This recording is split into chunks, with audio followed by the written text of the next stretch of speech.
روایت توڑ دی ہم نے۔ ہمارے دادا لوگ 5 بھائی تھے۔ دادا اور ان کے ایک چھوٹے بھائی کی بیویاں آپس میں سگی بہنیں تھی۔ چھوٹے دادا کی بیوی کا ایک بچی کی پیدائش کے بعد انتقال ہو گیا تو انہی کی ایک کزن سے چھوٹے دادا کی دوسری شادی ہو گئی، مگر اتفاق کی بات کہ ان بیوی کا بھی ایک بچے کی پیدائش کے بعد انتقال ہو گیا۔ اب اسی گھرانے سے انہیں تیسری بیوی تو کیا ملتی۔ بیچارے چھوٹے دادا سب اپنوں پرائیوں میں بدنام ہو گئے کہ یہ لڑکا تو بڑا منحوس ہے بھائی، بیویا کہا جاتا ہے۔ اب جیسے اپنی بیٹی کو دفنانے کا شوق ہو وہی اس کے ساتھ بیاہ ہے۔ پھر کوشش بسیار کے باوجود چھوٹے دادا کا کسی جگہ رشتہ طے نہ ہو سکا، حالانکہ اس وقت ان کی عمر صرف 22 سال تھی۔ پھر انہوں نے اپنی باقی کی زندگی اپنے دونوں بچوں کی پرورش اور ان کے شادی بیاہ میں بسر کی۔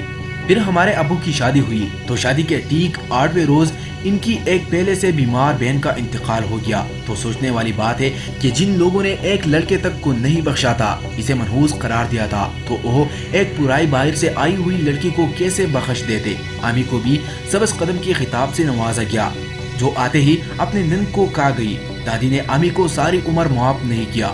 وہ سمجھتی تھی کہ ان کی بیٹی بالآخر صحت یاب ہو جاتی اور لمبی عمر پاتی، مگر اس بہو کی نحوست نے اس کی زندگی چھین لی، اور ان کی اس سوچ کو تقویت پہنچانے میں خاندان والوں کا بہت بڑا ہاتھ تھا، جنہیں دادی کا گھر کی لڑکیاں چھوڑ کر باہر غیروں میں سے لڑکی بیاہ کر لانا ایک آنکھ نہ بہایا تھا۔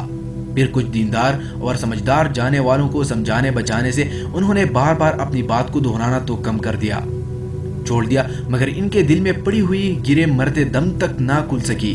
حالانکہ دادی امی کو بہت چاہت اور دھوم دھام سے بیاہ کر لائی تھی۔ 2-4 دن تک تو دادا اور دادی دونوں ہی کی خوشی کا کوئی ٹھکانہ نہ تھا۔ ایسی چاند جیسی بہو پا کر پھر بیمار جوان بیٹی کی طبیعت زیادہ بگڑ گئی اور چند روز بعد وہ وفات پا گئی، تو ماں باپ کے دل پر جو بجلی گری، اس نے امی کی بھی نئی زندگی کی ساری خوشیوں اور خوابوں کو جلا کر راکھ کر دیا۔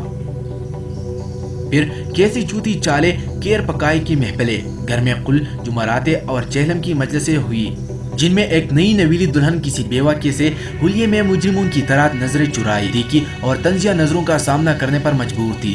بہت لمبی سزا کاٹی، امی نے اپنے جرم کی، پھر ایک روز وہ چپ چاپ زندگی کی قید سے بھی آزاد ہو گئے۔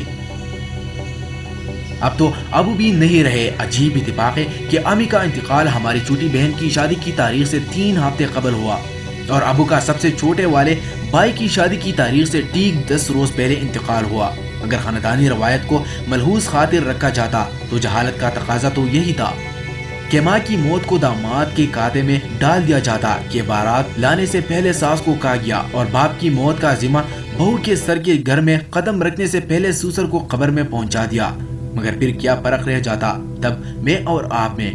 اپنے ماں باپ کی بہت اچانک اور غیر متوقع موت کو ہم سب بہن بھائیوں نے مشیت عزتی سمجھ کر قبول کیا کہ جو اس کے آنے کا وقت تھا وہ تبھی آئی، اس میں کسی کا کیا دخل۔ جب جس کا وقت پورا ہوتا ہے وہ چلا جاتا ہے۔ ہمارے ماں باپ بھی اپنا وقت پورا ہو جانے پر چلے گئے۔ دونوں بچوں کی شادیوں کی تاریخیں تبدیل کر کے آگے بڑھا دی گئی، اور شادیوں میں سادگی تو ملحوظ رکھا، مگر ہے فضول کا سوگ اور ماتم نہیں ڈالا، اور اپنے گھر کے داماد اور بہو دونوں کو سر آنکھوں پر بٹھایا، تاریخ کو نہیں